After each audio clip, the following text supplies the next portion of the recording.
Bonjour, Aristide Mono a pris son temps hier pour suivre le débat sur PRC TV. Ce que certains disent que c'est la chaîne de Chantal Bia. Eh bien, en sortie, on a fait un résumé que le politicien a déshabillé l'agrégé. Pourquoi? Parce que selon Aristide Mono, les profs Ondoa et Jean Joya l'ont fait de la peine hier soir. L'inconfort des scientifiques dans la peau de mercenaires politiques. Plus d'attaques ad hominem que de démonstrations scientifiques. Ils n'ont pas pu situer l'opinion sur la notion de parti représenté. Au cœur de la politique, seulement des histoires des politiciennes sur la déstabilisation, arguments valises. Ils ont fait pire que les communicants du RDPC qui étaient sur le plateau. Ils sont devenus des apprentis laudateurs de Paul Biya. Aussi, trop de malsains dans leurs propos. J'ai perdu un temps fou, dit Aristide Mono. L'un a déjà atteint l'âge de la retraite et espère une prorogation ou un recyclage ailleurs. L'autre qui peine à trouver une place confortable dans l'appareil se dit « Je dois me jeter à l'eau, je dois mouiller le t-shirt à fond, on ne sait jamais. » C'était simplement dégueulasse. C'est signé Aristide Mono. Ben, je connais, il y a beaucoup qui ne comprennent pas le principe de retraite au Cameroun dans la classe élite. Je vous ramène dans les propos du feu professeur Mono Nzana pour vous expliquer un peu ce qu'il a vécu alors qu'il était appelé à faire ses droits à la retraite. Suivez. Pour venir à votre cas personnel, professeur Mono Nzana, quelle fonction occupez-vous actuellement?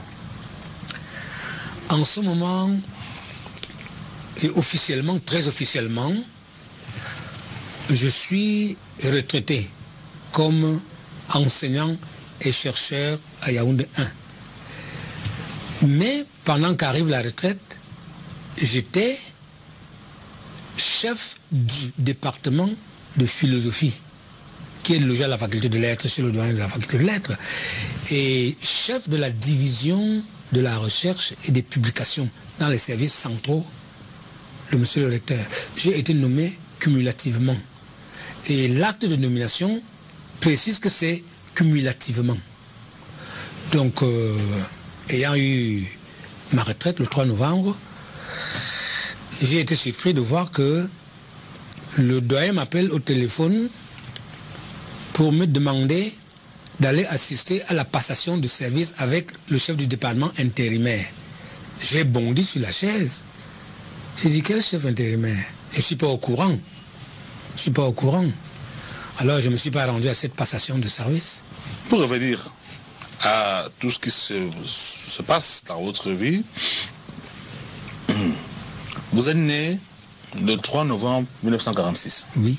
Donc vous venez d'avoir 65 ans. 65 ans au 3 novembre 2011. 2011. Oui. L'âge de la retraite. L'âge de la retraite. Quelle est normalement la procédure en vigueur lorsque vous atteignez l'âge de la retraite? Ça se passe comment? Comment est-ce qu'on vous informe? Le chef de l'institution, monsieur le recteur, m'a notifié de ce que l'âge de la retraite étant déjà atteint, je devais préparer les pièces telles. Il m'a listé les pièces que je devais préparer pour les amener aux finances afin de bénéficier de mes droits à la retraite, c'est-à-dire la pension. Il m'a notifié en avril. Donc vous saviez que vous iriez en retraite en novembre? Mais tout fonctionnaire, c'est qui va à la retraite, tout fonctionnaire honnête. Moi, je savais, je disais à qui voulait l'entendre que je pars à la retraite le 3 novembre 2011. D'accord. Je suis même d'ailleurs allé dire au revoir à mon doyen, que je viens vous dire au revoir parce que moi je suis déjà retraité. Le doyen m'a bien reçu, amicalement, il m'a même fait un cadeau. Je suis allé voir mon recteur aussi. Ça, c'était quand ça? Il y a 3 semaines peut-être. D'accord, ok. Donc dès que la date est arrivée? Dès que la date est arrivée, oui. Je suis allé leur dire au revoir en toute courtoisie. Pour leur dire mon nouveau statut. Je ne suis plus chercheur enseignant. Mais je reste dans les fonctions que le ministre de l'Enseignement supérieur a bien voulu me confier. En fait, vous voulez le beurre et l'argent du beurre. Puisque vous allez voir vos collègues pour leur dire, je ne suis plus avec vous, puisque moi maintenant je vais en retraite. En tant que je suis plus votre enseignant. Oui, oui. Mais comme le ministre m'a nommé, je vais quand même rester à la tête du département. Vous n'avez pas besoin de le dire. Ça coule de source. Non, ça coule de source, c'est une logique interne dans le fonctionnement de l'État. Dans le fonctionnement de l'État, vous ne devez pas abandonner un poste qu'on vous a confié, même si l'âge de la retraite vous atteint à ce niveau-là. Ah bon? Vous attendrez que la personne qui vous a nommé vous retire sa confiance. Et même... Mais s'il oublie donc de vous retirer sa confiance... Il n'oublie pas. Vous allez rester là à vitam aeternam. Non, je ne suis pas le seul, ils sont nombreux, des centaines qui restent là. Tant que... On en rappelle même, qui sont déjà à la retraite, on les rappelle, vous vous souvenez bien. Qui par exemple? Moi je ne sais pas, donnez-moi un exemple. On avait appelé le Fouchivé. On a rappelé beaucoup d'autres aussi. Et beaucoup sont retraités qui sont là. Dans les fonctions. Ce sont des cas exceptionnels. Le Premier ministre est retraité. Oui, mais la règle n'est pas... Oui, le président Biya aussi, on va dire qu'il devrait être à la ça veut donc dire que le fonctionnement n'est pas automatique entre le départ à la retraite. Oui, mais je veux dire que ce sont des exceptions qui ne vont pas... c'est pas parce qu'il y a quelques exceptions que vous devez vous inscrire dans cette logique. Non, je ne m'inscris pas. Je suis déjà inscrit dans cette logique et j'attends que l'autorité qui m'a nommé nomme un remplaçant. Bon, alors, c'est simple. Moi, je veux qu'on revienne rapidement quand même. On appelle ça le parallélisme des formes. Oui, sur tout ce qui s'est passé, parce que il y a eu quand même un incident. La presse en a rendu compte. Je suppose que c'est vous qui avez appelé la presse. Non. Comment ça? Ça fait du bruit. Ça fait du bruit à Yaoundé. Vous avez fait beaucoup de tapage? Non, moi j'ai fait 0 tapage. Je ne me suis pas présenté. Quand on m'a appelé par téléphone. Oui, ça dit le mercredi 16 novembre, j'ai lu là ce que vous avez dit à la presse. Hein, oui. Dans la presse. Oui. Le vice-doyen de la faculté des arts, des lettres et sciences humaines, Bolé Boutake, oui, me signale par un coup de fil qu'il faut que je prépare la passation de service avec mon intérimaire au poste de chef du département de philosophie. Oui. Il vous appelle. Il vous appelle pour vous le dire. Bon, ok. Alors, qu'est-ce que vous faites? Bon, je lui ai dit merci de l'information. Parce qu'à chaud, c'est tout ce que je pouvais dire. Mais en y réfléchissant, je me demande, au fond, est-ce qu'on peut remplacer un chef de département par un simple coup de fil? Je ne crois pas. Et quel chef de département?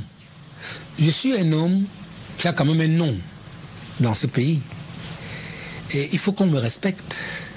Il faut qu'on me donne au moins une notification du papier qui nomme mon remplaçant. Eh bien, tout de go, comme ça, par un coup de fil, j'ai dit non. Il faut que le doyen me respecte et qu'il me fasse notification du texte qui nomme le chef intérimaire. Ça n'a pas été fait. Je ne dois pas déférer à cette convocation. Alors, c'était un vendredi. Le lundi d'après, le même vice-doyen m'appelle encore. Et là, il dit, monsieur le doyen, vous savez que l'administration n'est pas verbale. Elle est écrite. Il dit, merci, j'ai compris. Et 2 ou 3 heures après, une lettre m'a trouvé dans un restaurant en ville. Comment la lettre vous trouve? Normalement, c'est à l'université. Comment est-ce que vous êtes dans un restaurant en ville et la lettre vient vous trouver là? Eh bien, parce qu'il fallait que ces gens se conforment à la réglementation.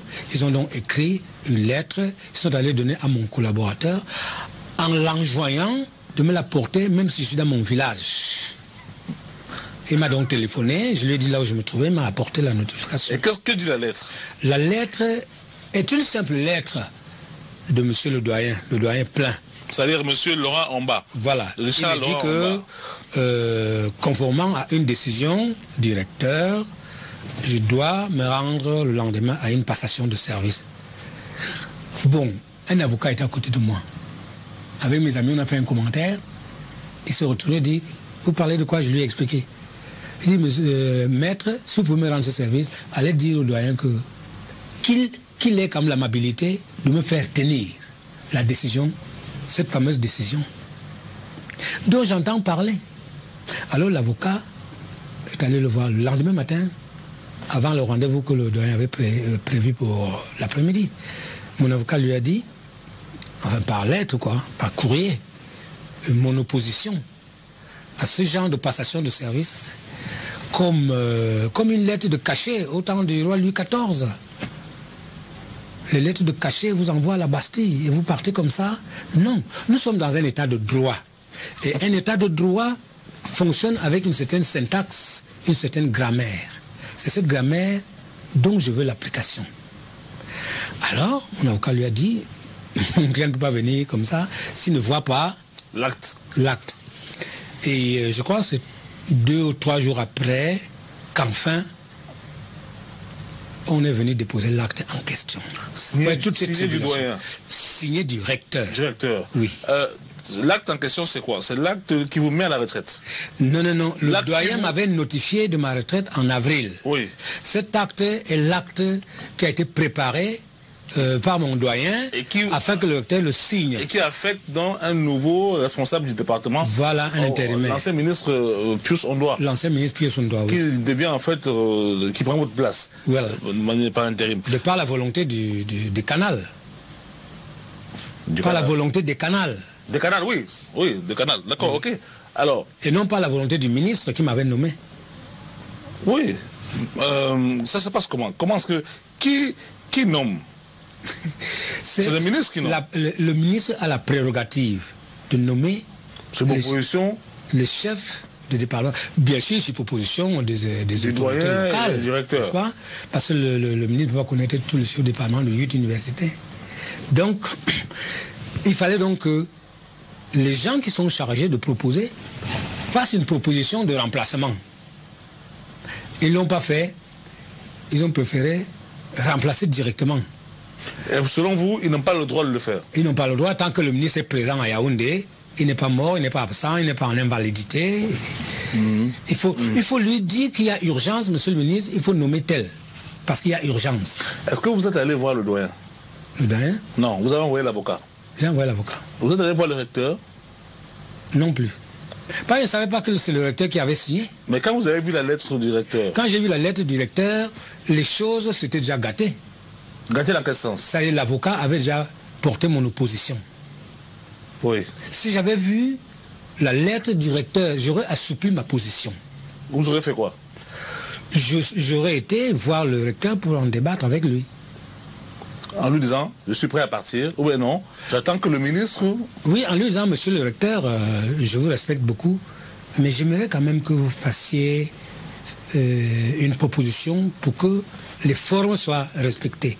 Moi, je ne m'agrippe même pas, et je vous le dis à vous ici, je ne m'agrippe pas au département. Votre problème, c'est le respect des formes? C'est le respect des formes et le respect de ma personne aussi. Oui, parce que vous avez dit, toujours dans la presse, mon départ en retraite n'entraîne pas de facto la fin de mes fonctions de chef de division et c'est deux choses totalement différentes. De division et de doyen. Hein, oui. C'est ce que bon. Les divisions, chef de département et chef de la division de la recherche. D'accord. C'est mal. Bon. D'accord. Merci. J'attends que le ministre qui m'a nommé prenne un acte parallèle. C'est le principe du parallélisme de forme.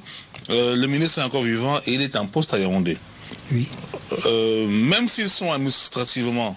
Non, vous dites, je n'accepte pas que des jeunes gens me méprisent de la sorte, oui. Même s'ils sont administrativement au-dessus de moi. Oui. C'est un mépris que je ne peux pas tolérer après avoir passé 40 ans au service de l'État, au service du régime. Oui. Et en plus, que vous ne le savez pas, je suis syndicaliste. On ne peut pas me balancer comme ça. Aussi légèrement comme une mouche. Vous avez toutes les armes de votre côté, en fait. Si nous sommes, il y a d'abord l'hypothèse, hein, l'hypothèse que si nous sommes dans un état de droit, alors ceci et cela. Vous comprenez? Il y a des prémices dans ce raisonnement. S'il est vrai que nous sommes dans un état de droit, alors la grammaire de l'État doit fonctionner. Mais si nous ne sommes plus dans un état de droit, dans ces conditions... tout peut arriver. Tout peut arriver. Mais j'ai la faiblesse quand même de croire que nous sommes dans un état de droit et je suis respectueux de l'État, des institutions et des hommes qui font jouer ces institutions. Donc, vous estimez qu'il y a du mépris de la part des jeunes gens? Oui. Qui sont au-dessus de vous administrativement? Oui. C'est-à-dire du doyen et même du recteur? Oui. Le recteur, je l'écarte, parce que le recteur ne connaît pas tous les micmacs qu'il y a dedans. Mais au niveau du décanat, il y a un problème. Il y a un problème, bien sûr. Vous avez un problème là-bas? Il y a des problèmes. Qui vous en veut comme ça à ce point? Par exemple, nous n'avons pas été sur la même longueur d'onde au sujet d'un doctorat qu'il fallait décerner. Vous et le doyen? Oui, moi en tant que chef du département de philosophie, c'est-à-dire responsable absolu de la formation et des évaluations. C'est moi qui suis à la base des évaluations académiques. Ça, le texte de 93 le dit, que le département est totalement responsable des enseignements et des évaluations. Ça veut dire que mon avis sur la collation d'un doctorat doit être pris au sérieux. Et si mon avis n'est pas pris au sérieux et que les gens jouent de leur position hiérarchique, ce n'est plus le fonctionnement harmonieux de l'institution universitaire. Or, il se trouve précisément que dans notre pays, les gens expriment et aiment jouer de la volonté de puissance, à tort et à travers. Et moi, je me dis, je donne mes positions, mes avis scientifiques. S'ils ne sont pas pris au sérieux par la hiérarchie, je ne suis plus responsable. Donc il y a un problème sérieux. C'est que les gens qui occupent une position administrative supérieure ont tendance à bafouer les directives académiques qui viennent d'en bas. Ça, c'est récurrent. C'est récurrent. Alors, je vais lire des mails qui arrivent là. C'est M. Etienne qui est étudiant en lyrique. Il dit que le recteur Omar Oubouba, pour lui, veut régulièrement défier le ministre de l'Enseignement supérieur. Il n'a pas le droit de remplacer un chef de département en service. Il peut le désigner par intérim en cas de décès. Même dans le cas du professeur Mono, seul le ministre peut le décharger de ses fonctions. Ça, c'est un étudiant en lyrique. Oui, je pense que c'est un gars qui a fait droit, sans doute. Qui a fait droit, donc. Parce qu'il maîtrise bien les règles. Bon, je vais lire un autre mail là. Il y en a deux autres. Professeur, n'êtes-vous pas de ceux qui pensent, ça c'est Mariette, hein, c'est Léonie plutôt, n'êtes-vous pas de ceux qui pensent que la retraite est une sanction? Non, j'ai hâte de partir à la retraite, mais je ne pars pas n'importe comment. Je veux partir la tête haute, comme un haut fonctionnaire qui a servi son pays, avec honneur et dignité, pendant 40 ans. Je voudrais partir avec les honneurs académiques que le recteur m'a d'ailleurs promis. Mais à lieu où on voit les choses, c'est mal engagé. Hein? C'est pas mal engagé. C'est pas mal engagé. Non, puisque déjà il y a un conflit, vous allez aller au tribunal, parce qu'à ce rythme-là, il y a un avocat qui est dans l'affaire. Hein? Bon, alors je voudrais dire à Léonie que la retraite pour moi n'est pas une sanction. Je l'appelais de tous mes voeux. Parce que 40 ans a fait la même chose. Et même quand j'avais de très hautes fonctions au comité central du pays, j'ai continué à enseigner, à donner mes 8 heures. Alors que d'autres, dès la moindre nomination, ils se couchent chez eux. J'ai continué à faire mon travail. Et quand j'ai été déchargé de ces hautes fonctions au comité central, je n'ai pas eu de problème à retrouver mon emploi du temps. Je vais donc dire à Léonie, j'ai travaillé 40 ans. Il est temps que j'aille me reposer. Mais j'aspire donc à un légitime repos, mais en tout honneur et en tout respect. Et ce n'est pas mon nom qu'il faut respecter, c'est les institutions. Vous comprenez? L'institution aussi que vous représentez en tant que chef de département de philosophie. Voilà. Il y a Marcel de Douala qui dit que professeur Mononjana, personnellement je suis fier de vous avoir eu comme professeur et censeur au lycée d'Akonolinga dans les années 78. Les valeurs que vous nous avez inculquées à ce moment-là sont en déperdition aujourd'hui. Comment vous sentez-vous ayant traversé ces deux époques-là, dans laquelle vous êtes-vous le mieux accompli? Dans quelle époque vous êtes-vous le mieux accompli? Selon Marcel, une question qu'il pose. Je pense que je me suis mieux accompli à la première époque. Parce que nous fonctionnions avec des principes. Aujourd'hui, nous avons esquissé quelques principes, la rigueur et la moralisation. Et ces principes ont été mis entre parenthèses. Et moi, personnellement, j'ai traversé ma carrière dans ce no man's land morale.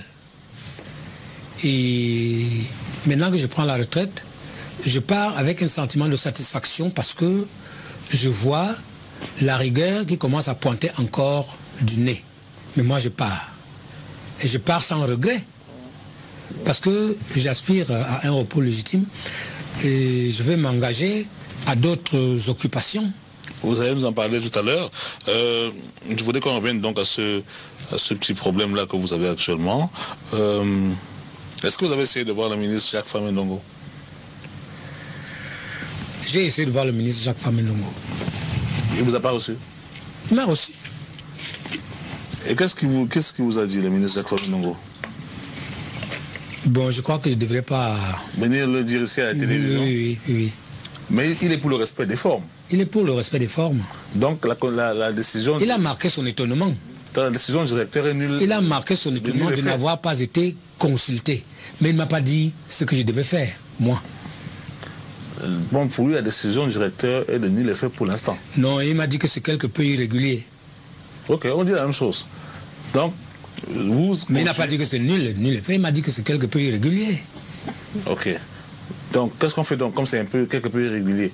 Comme c'est quelque peu seulement, l'autre partie là, on va donc au... Vous allez à la retraite ou bien vous allez vous continuer? Moi, je pars à la retraite, il n'y a pas...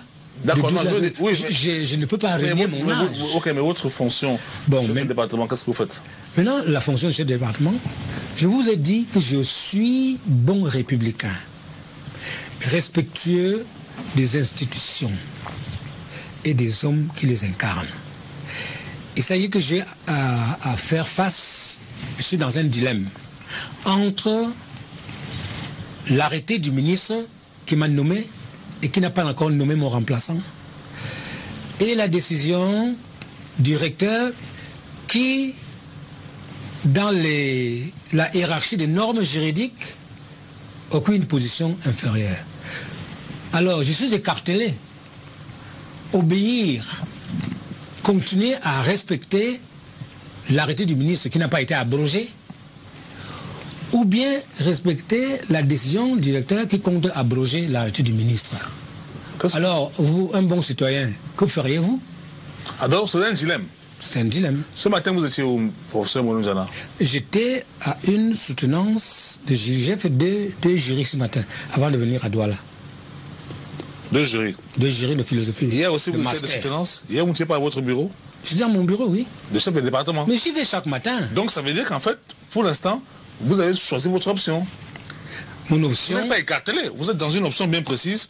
Tant que cet acte n'est pas régularisé... Oui, mais je vous dis quand même, le mouvement intérieur qui s'est opéré à moi, parce que ça me gêne de désobéir au recteur, que je respecte beaucoup, et qui m'a beaucoup encadré, et qui m'a même fait beaucoup de bien. Ça me gêne beaucoup de devoir choisir l'arrêté du ministre par rapport à la décision du directeur, que j'aime encore beaucoup et je suis sincère en le disant. Bon, moi, ce que je propose, c'est plus simple. On va faire très simple. Vous allez demander, là, puisqu'on est en direct à la télévision, peut-être que le ministre Famé Ndongo vous regarde, vous allez demander au ministre Famé Ndongo de nommer donc votre remplaçant. Pour ça, là, ça va régler tout le problème. Je n'ai pas d'instruction à donner au ministre de l'enseignement supérieur. Ce serait de l'outrecuidance que je ne peux pas me permettre. Ouais, moi, je ne peux pas dire au ministre ce qu'il doit faire. Il m'avait nommé et dans l'acte de nomination, il a insisté cumulativement. Cumulativement. Vous voyez?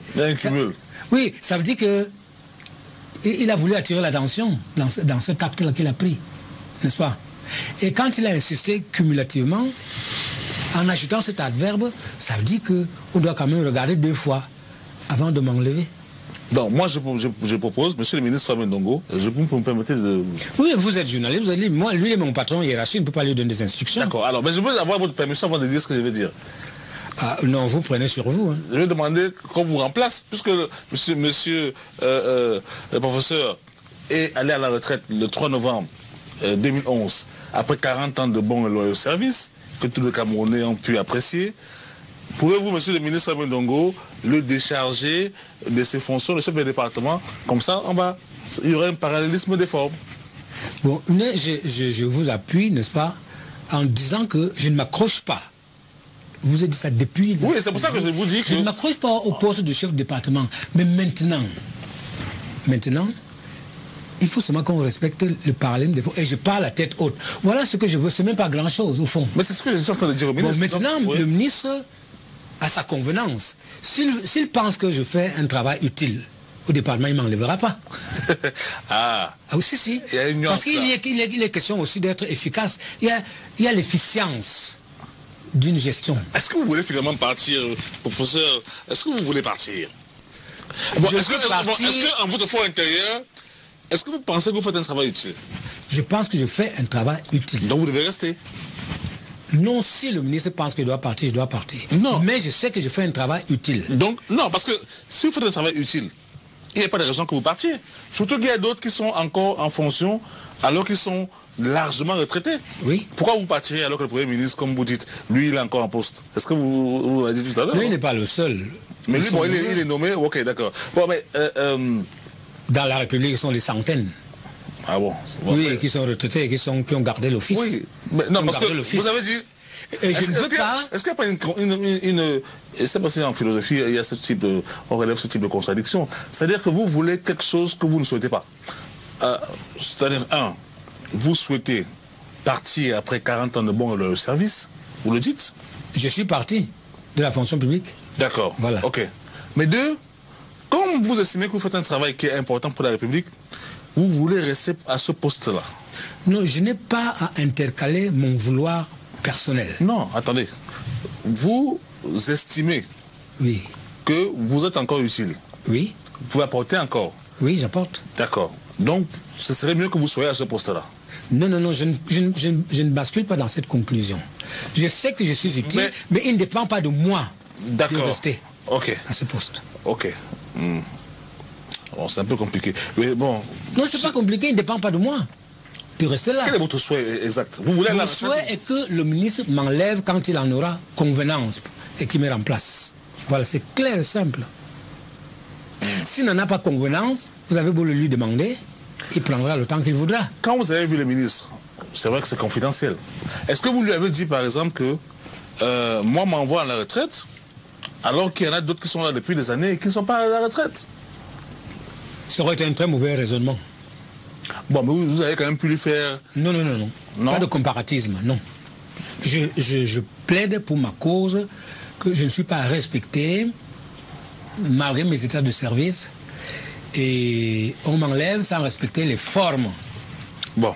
Voilà les deux griefs que j'avais soumis au ministre de notre département. Bon, vraiment pour vous aider, pour aider à résoudre le problème, j'ai donc demandé au ministre si le ministre pouvait donc respecter ces formes-là. S'il en a convenance, sans problème. S'il en a convenance. Et là, vous partirez sans problème. Bon. Sans problème, s'il en a convenance. Ok. Je rappelle qu'on est en direct. Donc, vous pouvez adresser vos mails. Hein. Il y a l'adresse qui s'affiche là. Vous pouvez envoyer des mails au fur et à mesure, des mails pas trop longs. S'il vous plaît, mesdames et messieurs. Il y en a beaucoup. On va lire quelques mails. Hein. Oui. Bon. C'est Thomas. Professeur, votre mise en retraite ne vous déchoit pas de toutes vos responsabilités antérieures. Je ne sais pas ce qu'il veut dire, mais enfin... Il dit ce que je disais tout à l'heure. Ok. Donc, en fait, ça n'entraîne pas ipso facto que j'abandonne les fonctions. D'accord, ok. Là, c'est Fabrice. Je suis un ancien de Yaoundé 1. Les anciens professeurs freinent le développement, ne mettent pas leurs cours à jour, sont constamment absents et empêchent aux étudiants de bien faire leurs cours. Le professeur doit partir. Tout le monde au Cameroun est pour l'alternance. 40 ans, c'est trop. Si le professeur a encore un peu de dignité, qu'il reste tranquille. Bon, en tout cas, il a fait une faute. On n'empêche pas aux étudiants, on empêche les étudiants. Donc il est mal placé pour me juger. D'accord, ok. Amadou, il dit que si vous êtes appelé, professeur, à exercer une fonction ministérielle, comme celle de ministre de l'enseignement supérieur, quelles seront vos réformes? Mes réformes? Attention, si vous vous engagez dans cette voie-là, alors que le ministre a la décision sur votre avenir, il peut se fâcher. Non, je ne réponds pas. Je vous ai dit, je ne me mets pas à donner des conseils au ministre, je ne me mets pas non plus à gérer. Quand le jour où je serai ministre, je dirai mon programme d'action. Avant, on ne fait pas une campagne électorale pour devenir ministre. Si je mets à développer mon action maintenant, c'est que je suis en train de faire une campagne électorale. Et surtout qu'en ce moment-ci, on attend le remaniement. Bon. Mariette, elle dit, professeur, si nous savons tous que nul n'est indispensable, pourquoi ne pas laisser la place aux plus jeunes pour travailler? Eh bien, je vais vous raconter une histoire, n'est-ce pas? L'histoire d'un exorciste. Il voulait chasser un diable, n'est-ce pas? Il voulait chasser un démon. Il a dit en latin, le mot egredere veut dire quitte. Alors, l'impératif d'egredere, c'est egreder, quitte ce corps. Et l'exorciste a dit egredi. Et le diable a dit non egredam. C'est-à-dire je ne sortirai pas. Cours. C'est-à-dire pourquoi? Tu as mal locusti, parce que tu as mal parlé.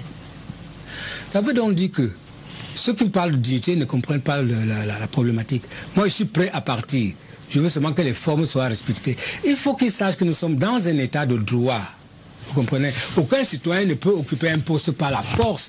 Dès lors qu'on respecte les formes, je ne suis pas entré par effraction.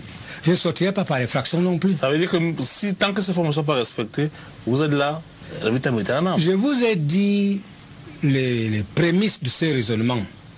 Si nous sommes dans un état de droit, pourquoi les gens ne veulent pas comprendre ces prémices? Si nous sommes dans un état de droit, alors les formes de nomination doivent être respectées. Oh, c'est simple de respecter ces formes. Dans les 2 minutes, on peut les respecter. Il y a Herman qui dit, professeur, vous avez raison de rester à votre poste. Même au plus haut sommet, personne ne va aller à la retraite ou bouger. Pourquoi est-ce que vous partiriez? Bon, moi, je n'ai pas les mêmes raisons pour me maintenir. Moi, j'ai d'autres raisons. Elles sont juridiques. Elles sont juridiques parce que nous devons respecter nos institutions. Moi, je les respecte. C'est par respect pour les institutions que je n'accepte pas une décision qui n'est pas conforme à celle qui m'a nommé. C'est par respect. C'est tellement facile à comprendre. Il y a votre ancien étudiant, élève Marcel Malangue. Il dit, Thierry, pourquoi est-ce que vous insistez? Pourquoi insistez-vous à opposer la défense des valeurs prônées par Mononjana à des hic administratifs récurrents aujourd'hui? Je n'insiste pas. Je suis en train d'aider le professeur à trouver une solution. Je ne suis pas en train d'insister. Vous avez l'impression que la solution ne me manque pas à moi. Vous comprenez? C'est pas à moi que la solution manque. La solution manque à ceux qui veulent m'enlever et qui ne savent pas recourir à l'autorité compétente. Alors, Herman... Dites-le, ne parlez pas au ministre. Parlez à ceux qui veulent me chasser. C'est-à-dire le doyen. Dites au doyen, monsieur le doyen, faites un rapport au ministre que Mononjana a fait la rébellion. Il fait le rapport, c'est comme ça qu'on fait. Vous l'avez vu depuis, le doyen? Mais nous sommes dans un certain conflit, humainement parlant. Vous voulez que je le vois pourquoi maintenant? Voilà, donnez-lui le conseil de signaler mon mauvais comportement au ministre. Parce que c'est un mauvais comportement. Refuser de faire la passation de service mérite d'être porté à la connaissance du ministre. Il faut qu'il le fasse. Oui, ce sont mes patrons, ils doivent le faire. Bon, c'est Herman qui revient à la charge. Il dit, prof, j'ai l'impression que votre retraite est considérée comme une sanction. Non, ce n'est pas une sanction. La retraite n'est pas une sanction. La retraite est un mouvement normal quand vous atteignez 65 ans. Je n'ai pas de problème là-dessus. J'ai des problèmes avec les quant textes. À la grammaire de l'État. C'est Lali qui dit, professeur, Mononjana a été mon chef de département et mon prof de philo dans les années 94. C'est un travailleur, un homme probe. Il écrit aussi, je crois que le Cameroun a besoin de tel cerveau. Il écrit et continuera à écrire. Les grands hommes ne meurent pas. Qu'ils soient en poste ou à la retraite, ils ne meurent pas. Les grands hommes. C'est moi qui ai ajouté ça, cette phrase-là. Oui, elle a raison parce que je prends la retraite pour aller achever quand même des œuvres qui sont restées sur ma table. Et j'ai hâte de les achever et les envoyer chez les éditeurs. C'est Désiré qui dit merci, monsieur le professeur, pour votre attachement au respect de l'état de droit au Cameroun. Bon, continuez à envoyer des mails. Moi, je vais les lire. Ne soyez pas trop long comme là, c'est très bien. Et on va poursuivre l'émission. Je prends un dernier mail quand même qui vient de Kumba. C'est Flavie. Hi, Prof. Accept that you are going on retirement and that the dean of the faculty is your boss and has won the case. Please go to your village on retirement and enjoy peace. Okay, I thank you very much. The dean is my boss, and I think that the law is my higher boss, and I respect the law more than I respect my dean. Can you understand it, please? I think that she understands it. Okay, let's continue. On passe à d'autres questions, puisque bon, on espère évidemment que ça va être résolu. Ouais, je voulais faire un commentaire. Hein. Oui. Ceux qui répondent, ceux qui interagissent comme ça, ils prennent le doyen comme un cow-boy. Un cow-boy qui arrive avec le colt et qui chasse tout le monde. Non, messieurs, mesdames, il y a des règles pour faire partir les gens. Nous ne sommes pas dans le Far West. Nous sommes dans un état de droit. Et puis, je ne sais pas pourquoi certains n'arrivent pas à comprendre ça. Bon. Est-ce que vous n'avez pas l'impression qu'il y a une sorte de scoumoun, de malchance qui vous suit depuis quelques